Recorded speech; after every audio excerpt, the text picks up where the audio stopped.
thinking about how you start a book direct game and you don't really know what is your first move, the first thing I would say is you need to educate yourself. You can't get stuck in education mode. You have to educate and then you need to act. So you need to learn about book direct strategies. You need to learn, and then you have to actually put them into practice. Sometimes some strategies work better for different markets and different types of potential guests, but you just have to start.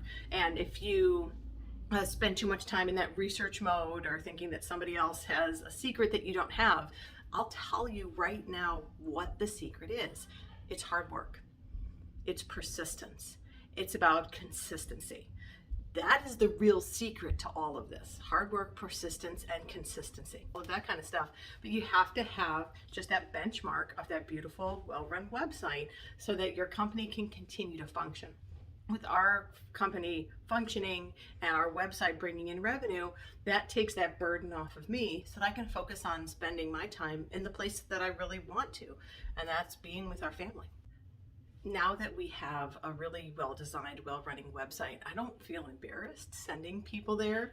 It's sort of like our digital calling card, and I know that if anybody is going to our website, if I'm giving them our address or anything like that, they're going to go and they're going to be impressed by it. And that is such a relief. It helps us feel like we are definitely a professional, well-run company. And now I'm really proud of it. And I actually get a lot of questions from other hosts who find our website, they check it out, they message me, your website is gorgeous, how did you do it? And I always tell them, I have a Boostly website, and if you want one that looks like this is the way to go.